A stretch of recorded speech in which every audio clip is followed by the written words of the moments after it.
¿Hay algo más peligroso que unos dioses insatisfechos e irresponsables que no saben lo que quieren? Esta es la forma en la que Noah Hariri cerró su libro de Sapiens, un libro cuanto menos trascendental. Este vídeo no busca resumir el libro ni tampoco hacer un análisis crítico histórico acerca de ello. Lo que intento buscar con este vídeo es plasmar la perspectiva psicológica a lo largo de toda la historia, cómo nuestra mente ha ido cambiando y todos esos vestigios que nos llegan hasta ahora, cuáles son las raíces de nuestro pensamiento, de nuestro comportamiento, determinadas actitudes o miedos que tenemos. Antes de empezar, me gustaría recalcar que esta obra, como muchas otras, son hipótesis y ciencia histórica, pero es verdad que ha recibido críticas de otros historiadores. La tesis de Noah es admirable y es fantástica. Entonces os iré señalando cuál es el dato y cuáles son hipótesis suyas. Así que vamos a ello. El vídeo se va a distribuir en 4 fases, las mismas 4 fases que se plasman en el libro. Realmente, para entender lo que pensamos hoy en día, nos tenemos que remontar casi 70.000 años atrás. En ese momento, el Homo sapiens dio su primer paso fundamental, la revolución cognitiva. En aquel entonces no éramos los reyes del planeta, éramos simples primates a la mitad de la cadena trófica. Y eso significa que estábamos constantemente amenazados por otros depredadores. Sin embargo, nuestro salto a la cima no llegó por medio de millones de años, como puede ser en el caso de los tiburones o los leones. Nuestro salto fue absurdamente repentino. Y es que aquí hay que ser precisos, porque es probable que lo primero que se nos venga a la cabeza al pensar en ese salto es el fuego. Sin embargo, se conoce que el fuego ya existía desde hace miles de años atrás. Muchos otros homos ya utilizaban ese fuego. Lo que marcó la diferencia, según el autor, fue algo más discreto, más imperceptible. Fue no más que una mutación genética que nos permitió comunicarnos sobre aspectos que no existen en esta realidad física. Los chimpancés pueden cooperar y pueden comunicarse, pero solo con aquellos que conocen en persona. Esa es la barrera del límite de Dunbar, que está fijada en torno a unas 150 personas. Más allá de ese número, los primates no podemos gestionar la confianza y el grupo tiende a romperse. El Homo sapiens, sin embargo, rompió esa barrera a través de los mitos compartidos. Lo que hicimos fue crear ficciones abstractas como los dioses o las entidades, las leyes, las naciones, los derechos humanos. Todas esas son cosas que no existen en lo físico, sino que hay una creencia colectiva en ello. Es el mismo mecanismo psicológico que utilizaba una tribu prehistórica al creer en un tótem. Lo usamos hoy para crear una marca o una moneda. Además, el autor desmonta el mito del buen salvaje. Básicamente lo que expone el autor es que el Homo sapiens destruía todo lo que llegaba a su paso. No directamente. La verdad es que hoy en día se desconoce realmente por qué se extinguieron muchas otras especies. Pero bueno, básicamente es que la idea derivada de esto es que el ser humano es incapaz de anticipar las consecuencias a largo plazo. Básicamente está diseñado para resolver los problemas de hoy en día. Y claramente no para calcular los efectos que pueden tener de aquí a cientos o incluso miles de años. Así fue como el primate, ansioso, adicto a las historias y con incapacidad para prever las consecuencias, llegó a conquistar el mundo entero. Porque quiero recalcar que el libro expone que el Homo sapiens empieza en África y desde ahí se expande a todo el mundo. Eso no quiere decir que el Homo sapiens fuera el único Homo en el planeta Tierra. Había otros Homos distribuidos, pero fue el sapiens el que conquistó. Sin embargo, hay un momento en el que llega un cambio histórico, algo que para el autor es la mayor estafa de la historia. Esta es la revolución agrícola. Nos han enseñado que la agricultura fue el paso hacia el progreso y el paso también hacia la comodidad, pero la realidad psicológica es muy diferente. Como dice el autor en una de sus frases más célebres del libro, no domesticamos al trigo, el trigo nos domesticó a nosotros. Cambiamos una vida nómada, variada, centrada en el día a día por unas jornadas laborales agotadoras. Caímos en lo que el autor llama trampa de confort. Aceptamos pequeños sacrificios cotidianos pensando que nos harán la vida más fácil. Sin embargo, el resultado fue quedar atrapados en unos sistemas que nos mantenían completamente enganchados y dependientes para subsistir de ellos. Pero es que ese patrón, curiosamente, se repite a lo largo de la historia. Pensad en el móvil. Lo que se vendió como una comodidad, ahora muchas de las personas sienten dependencia hacia ellos. Básicamente, es la misma trampa psicológica, pero con otra herramienta. Esta nueva vida ligada al trabajo con la tierra trajo consigo una nueva preocupación psicológica, la invención del futuro como una fuente de ansiedad. Tenemos que pensar que antes los cazadores-recolectores vivían en el día a día, tenían que subsistir, no necesitaban pensar en el futuro. Sin embargo, una vez que se establecen, empiezan a aparecer ansiedades como las condiciones meteorológicas, la escasez, plagas, Y evidentemente es tentador pensar que estas ansiedades establecen sus raíces más o menos en ese momento. Además de todo esto, la agricultura hizo que la población creciera masivamente. Pero claro, toda esa población tenía que ser organizada. Y aquí surge uno de los aspectos de nuestra psicología más oscuros, la creación de las jerarquías imaginarias. Y recalco el papel de imaginario. Antes era irrelevante de qué raza eras. Tampoco existían eso de las clases sociales. Sin embargo, cuando la población crece, nuestro cerebro se ve obligado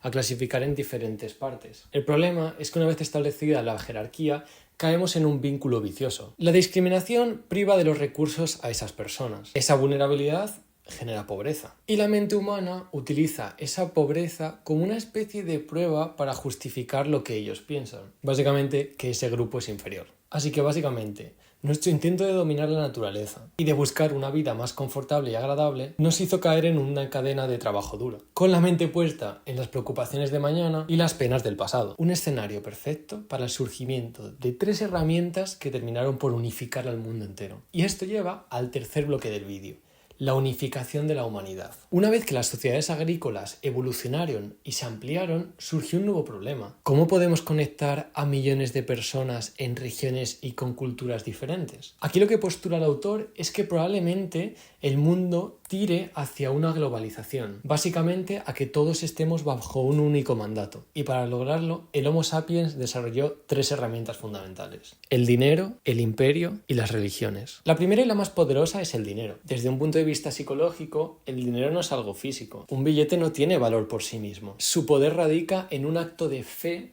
colectivo. Yo acepto un trozo de papel no porque confíe en mí ni en ti, sino porque confío que en un tercero, en el resto de personas, también van a dar el mismo valor a él. Es básicamente un sistema de confianza mutua. Y si queréis un ejemplo actual, es el Bitcoin. El Bitcoin no vale eso físicamente, sino que hay una creencia de que en el futuro eso costará cierto dinero. La segunda herramienta principal fue el imperio. Antes, en los cazadores-recolectores, había una diferencia muy clara entre nosotros y ellos. Básicamente porque se veían como con cierta competencia. Sin embargo, cuando llega el imperio, muchas culturas empiezan a adoptar aquellas que les conquistaban, por así decirlo. Hay una especie de unificación y se disuelve un poco el riñe entre ellos y nosotros. Y por último, pero no menos importante, la religión. Básicamente aportó la pieza psicológica más importante: la legitimización absoluta. Para que las leyes y jerarquías creadas por el ser humano no parecieran demasiado excesivas o no estuvieran justificadas, la mente humana necesitó atribuir esas creaciones a aspectos sobrehumanos. Creer que las normas de tu sociedad vienen dotadas por un dios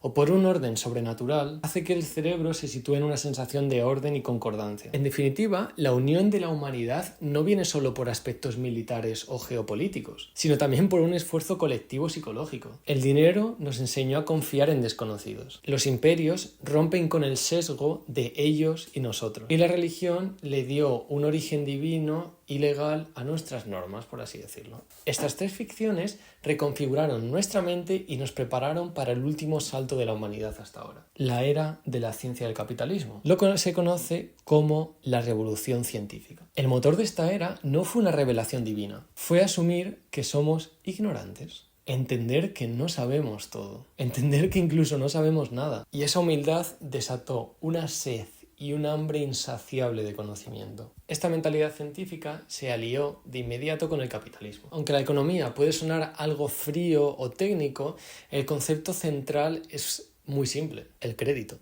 El crédito no es más que un pacto de fe en un futuro, la convicción compartida de que mañana habrá más riqueza que hoy. Esta idea de crecimiento ilimitado impulsó descubrimientos a mansalva, pero sembró también una insatisfacción perpetua y persistente, porque básicamente es la lógica del capital. La mente nunca puede darse por satisfecha. Esto es lo que hablaba en el otro vídeo de por qué no somos suficiente, que os dejaré la tarjetita del vídeo por aquí. Que como volvemos siempre a nuestros niveles de bienestar, parece que nunca nos terminamos de conformar con lo que tenemos. Luego también, pasando un poco por encima y haciendo una mención un poco a la psicología más sistémica o familiar, resaltar que antes dependíamos muchísimo más de la familia cercana. Sin embargo, con la revolución industrial, cada vez más dependíamos del mercado y los puestos de trabajo. Y esa es una de las hipótesis del malestar actual, que no tenemos esas redes de apoyo firmes, ya que cada vez pasamos más tiempo fuera trabajando porque cada vez se depende más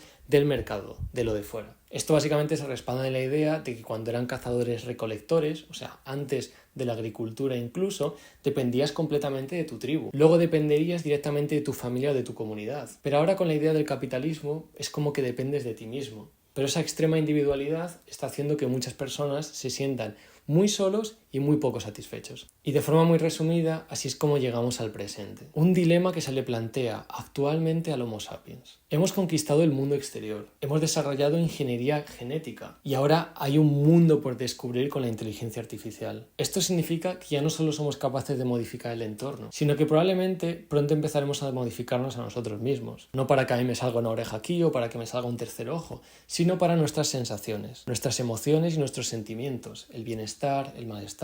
Hace mención al libro de Huxley, o como se pronuncie, de Un mundo feliz. Y es aquí donde el autor Harari expone una de las preguntas más preocupantes hasta ahora. Cuando tengamos la capacidad de diseñar lo que sentimos, la cuestión ya no será en qué queremos convertirnos, sino en qué queremos desear. Aquí cada uno lo interpreta como quiera, pero la idea principal aquí, yo creo, es que hemos conseguido conquistar aquello que queríamos ser. ¿Me explico? Queríamos conquistar el aire y hemos inventado los aviones. Queríamos conquistar el mar y hemos inventado los barcos. Queríamos conquistar la luna y hemos inventado los cohetes espaciales. Queríamos crear modificaciones genéticas y ahora podemos controlar el ADN. Pero sin embargo, no podemos modificar aún lo que deseamos. Es extremadamente complejo y os invito a que reflexionéis sobre ello. Para ello, os voy a dejar aquí arriba la pregunta, la captura directamente del libro, y así podréis tener una referencia si queréis buscar información.